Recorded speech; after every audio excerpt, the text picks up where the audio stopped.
nagpasalig si President Ferdinand Bongbong Marcos Jr.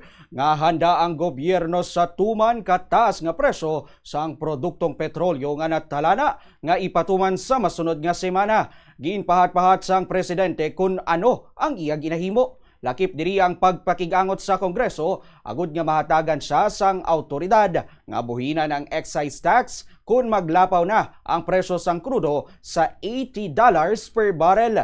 Ginpasalig man sini nga gilayon man nga ipagwa ang fuel subsidies kag ang cash transfers para sa apektado nga mga sektor. Suno pa kay Marcos, nagaistorya na siya sa mga mamalidha agud nga amyendaran ang Biofuels Act of 2006 para sa utilization sang mas barato nga bioethanol. Naghahanda na po tayo. Una, nakikipag-ugnayan na tayo sa Kongreso upang mapagkalooban ang Pangulo ng pansamantalang kapangyarihan upang bawasan ang excise tax sa mga produktong petrolyo kung papalo ito sa $80 kada barrel. Ikalawa, kinakausap na natin ang Kongreso upang amyendahan ang Biofuels Act of 2006 upang magamit natin ang mas murang bioethanol para sa pagbababa ng presyo ng gasolina. Ikatlo, ilalabas natin sa lalong madaling panahon ang fuel subsidy at cash transfer para sa mga apektadong sektor. Makikipagtulungan ang mga ahensya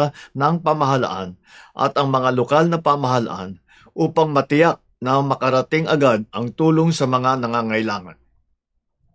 Gindugang pa ni Marcos nga biktima ang Pilipinas sang giyera nga nagakatabo sa iban nga pungsod nga suno sa iya wala gin gusto nga matabo. Suno pa sa iya hindi kontrolado sang gobyerno ang matabo apang makontrol naman kung paano maprotektahan ang mga Pilipino. Suno pa sa iya hindi ini ang pinakamalala nga naeksperyensyahan sang Pilipinas nga nagtaas ang presyo sang produktong petrolyo kag madamo na ang pungsod sang nagyan nga mga pagtilaw kaangay sini. Ginpayag sang presidente nga bangod sang pag-unungay, pagsalig sa Dios kag pagbinuligay sang tagsa-tagsa, malampuwasan gid ang sang pungsod ang mga pagtilaw nga ini. Nagapati man ini nga masarangan sang pungsod ang kaangay sini nga pagpanghangkat kag nagapasalamat man nga nagabinuligay ang tanan.